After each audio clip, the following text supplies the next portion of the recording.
Hey everybody, it's Leroy from Six Gnomes Lawn Ornaments or Six Gnomes Statuary on the social media sites, and we're on all of them. If you're, well, at least in my mind, I'm on all of them. So I got a couple mushrooms here painted up for you. I'm going to show, and I'll do a little voiceover on how I did it, hopefully as quick as I can. Although it seems like these videos get long. So here we go. Got a 14-inch mushroom here, a couple turtles and some character. Well, that's close fit. So there's some formed dots on this guy, and then these ones are all freehand. But the horn, these guys all have happy faces. And then the larger mushroom, I think this thing's about 17 or 19 inches tall, and he has a little frog. So, and then we got the ribs underneath. Well, this one doesn't really have ribs, but either way, people don't really see that when they're looking down on their statues. So I always dilute my black for my first layer to give it like that, use that as a primer coat.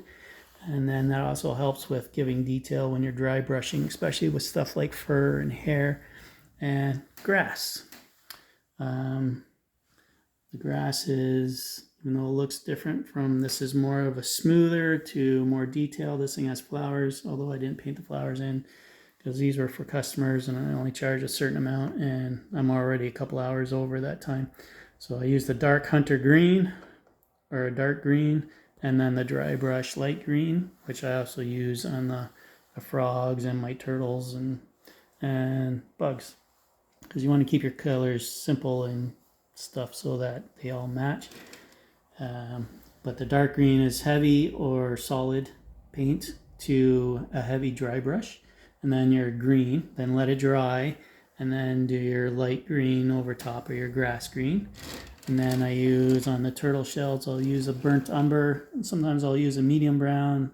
Well, I have several browns, and then a tan, although this is the medium brown in here. And then sometimes I'll add orange into it, and then just dry brush the browns and add a couple more layers. And there's 2 to 3 layers of white on this over that, just to fill it in and give it some boldness. Then I use the tan on there just to add more character, just to give, like, the base is always kind of muddy, kind of like this. And then the tan I also use on the underbelly for showing off the ribs. And then for the reds, I use a crimson red mostly because I really think it pops the most. Although with the ladybug, you can see that the red is a little different. I use the red or the fire engine red, and then that makes them stand out. And then I just do the black. And then these guys got black eyes. And then they all have smiley faces, so I put the smiles in them. This is a very popular item. It's so nice and cute. And then same thing. It was the same process on this, although I added, you can probably see the browns. You got the, where's my finger? There. Got the dark brown, and then we got the medium browns, and then there's another brown in there, although I think that might be the burnt umber, and then the tan. And then when you look out, when you're 10, 20 feet away, it kind of gives you what you want. And then in the corners, I'll add the grass green, although there's a moss green that you can buy, but if you don't want to, you just do it that way and it works. And then same thing with the frog.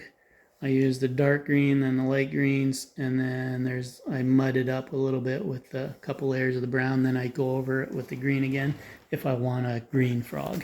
Although you can make your frogs whatever color you want, depending how realistic you want to do and how much time you want to put into it. But there you go, a couple more painted items. I probably have about 7 hours into both these mushrooms, so that you know, take your time and then give yourself credit. If you screw something up, it's easy just to touch it up, although that's going to be annoying. Or just leave it in there and then just say, hey, that's character. So take your time, let your layers dry, or don't. It will still work out. And hopefully you enjoyed this video. Remember to seal your paint with something, spray bomb.